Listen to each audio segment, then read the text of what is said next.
All right, we turn now to really startling new details about former President Donald Trump's alleged criminal scheme to stay in power after losing the 2020 election, which we unfolded and looked through here Literally yesterday. in real time. So those newly unsealed filings by special counsel Jack Smith include extensive evidence of a desperate effort, he says, to overturn the election.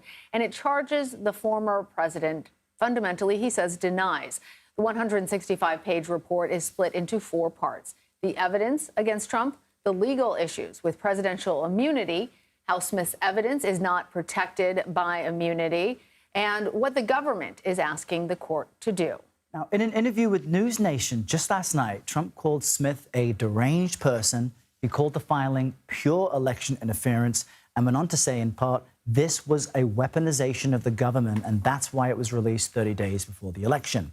Now, earlier on CBS News 24/7, Chief Election and Campaign Correspondent Robert Costa discussed what he's hearing from key Trump associates.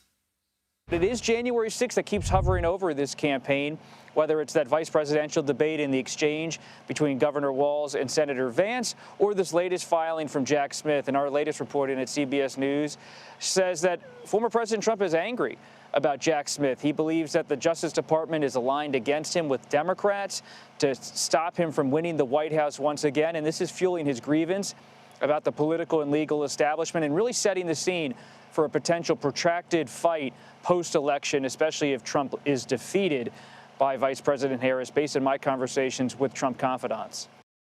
Thomas Dupree joins us now. He's a former Deputy Assistant Attorney General who served under former President George W. Bush. Thomas, great to have you here at this moment. This filing outlined what Smith describes as Donald Trump's private criminal conduct.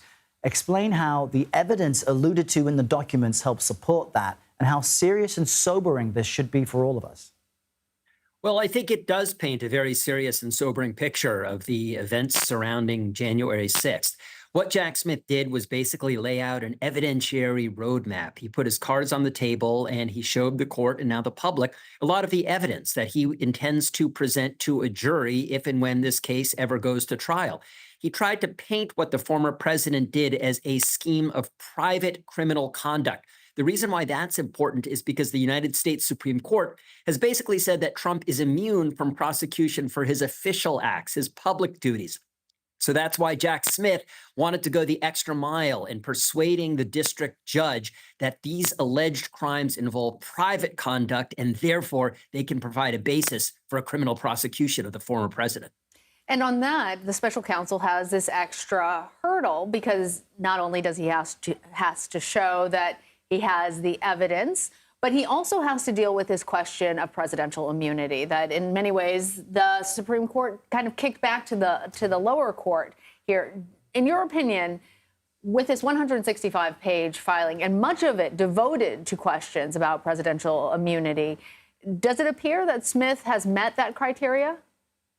I think he's done a pretty good job of trying to limit his allegations and confine them within the scope of what the United States Supreme Court has said is permissible.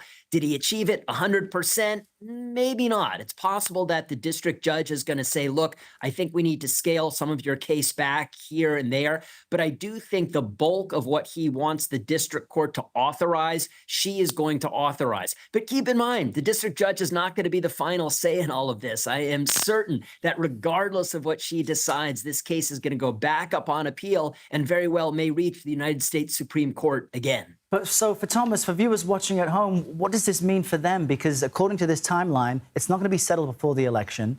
Trump, according to Costa's reporting, is laying the groundwork to say this election is illegitimate.